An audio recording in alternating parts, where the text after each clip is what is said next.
What's the deal, my people? You know it is Don Tony Teflon, and I'm back at you another one. And this one is my take. And I told you before, last video I made, I asked the question.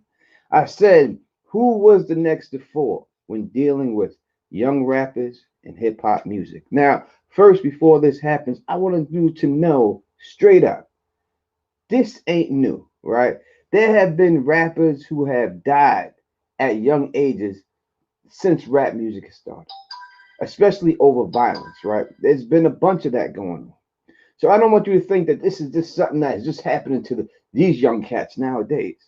This has been a problem since hip hop began. And it seems like when a black man makes it in this country, especially dealing with rap music, rappers, when you make it, even NBA players, when you make it, it seems that somehow black people become victims. Like black people can't live around the hood because there's someone who's going to try to get them in the hood. And that's what it seems like happens all the time. You know, when you look at situations, when you put yourself in a situation and you're doing dirt, even when you make it, then obviously it's going to come back to you. When you look at Big L, right? Big L was on the verge, he had made it, but he was on the verge of being a huge star. But instead, he put his life back in the streets. And what happened? They shot him up, put his body in the car, drove him to where he shot his video, and dumped his body where they shot the video. Right? Freaky Ty murdered inside a Far Rockaway in a hotel room. Right? Don't know what happened there. No one knows what happened there. So this is not new. And I don't want y'all to think I'm getting on young cats and saying you keep reporting stuff about young cats. Like young cats, this ain't new. This has been happening to old cats. This has been going on from the beginning. That's why they had the whole Stop the Violence movement in hip hop with KRS One of them back in the day. But I asked you who the next rapper was, and we got our answer to exactly who the next rapper was, because that rapper is Lil Yase, right? Let's go to the article right here on Lil Yase, and I'll tell you exactly what happened. Rapper Lil Yase, 26, killed in shooting over Thanksgiving weekend.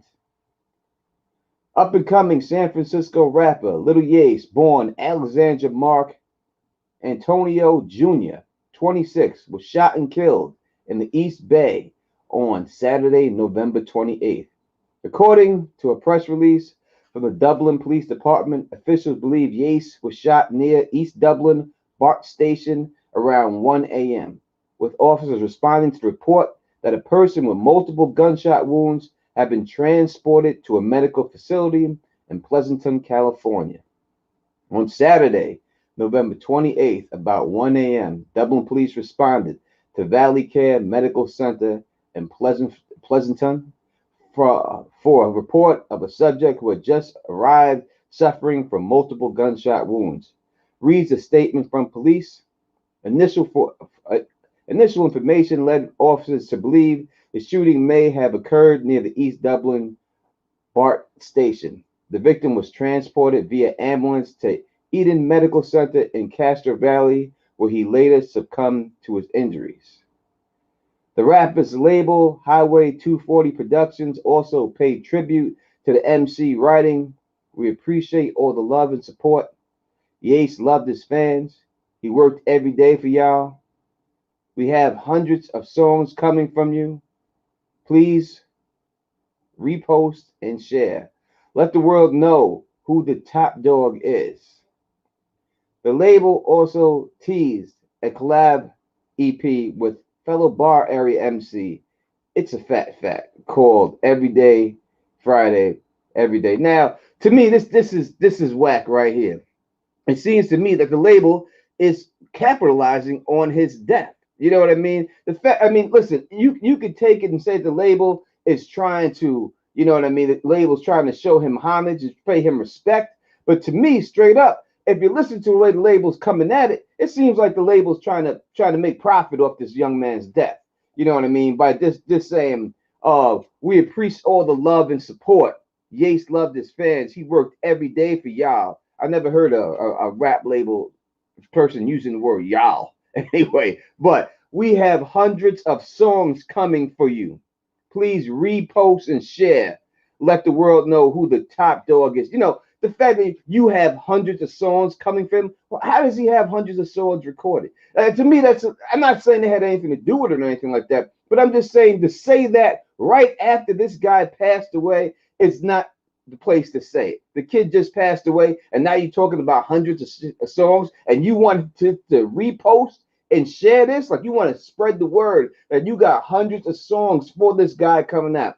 That's not the time and place to put that out there, in my opinion. The man was just killed. It wasn't like he passed away from a disease or he was fighting a disease or something. Like I say, Chadwick Boseman, rest in peace, passed away, and he had a couple of movies coming out, from cancer. Then I think you have the right to say, hey, listen, we're gonna have movies coming out. Those movies are shot. But to say this right after this cat got shot and murdered and killed is without a shadow of a doubt, you're trying to push some money that you wanted to make for this cat. That's what the record label's doing. Who's the record label to be putting stuff out there for? It should be his family members. You know what I mean? I don't know. I don't like it. That's just me. Maybe y'all feel differently about it. Put in the comment section how you feel. The article also says, according to his Spotify bio, Yase began making videos for his tracks on a borrowed iPad when he was 18 while living in Sunnyvale, a neighborhood outside San Francisco, falling in with a crew of rappers.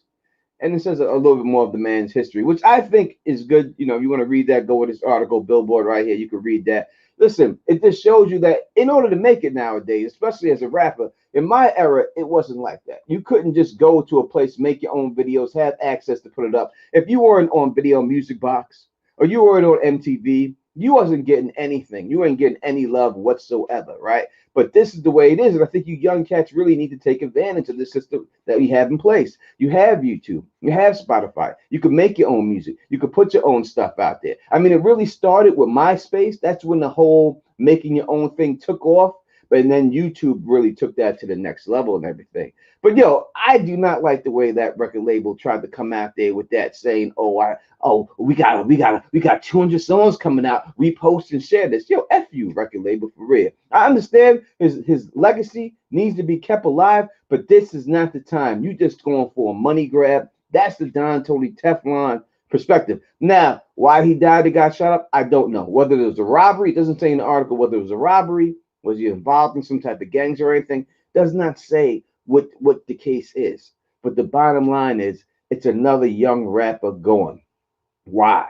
And how can we stop it? That's what we have to understand. And that's what we have to try to speak about, people. How can we stop this?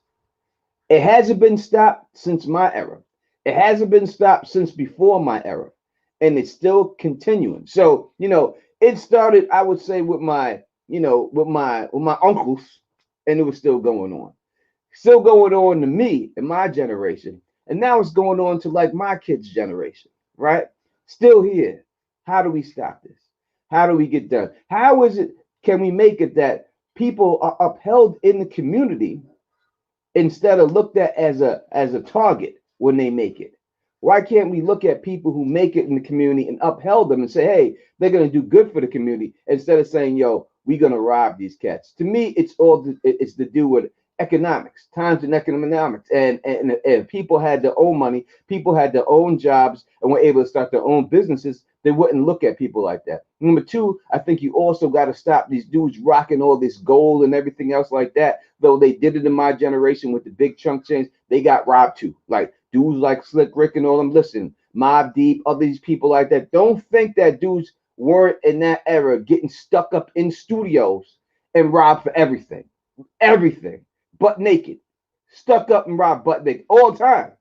You never heard about it that much, but it happened all the time. I remember cats used to have bodyguards standing outside the studio doors because they would come in the studio so heavy and dudes was waiting to get them. You will get got. Anyone can get got. So let's understand that.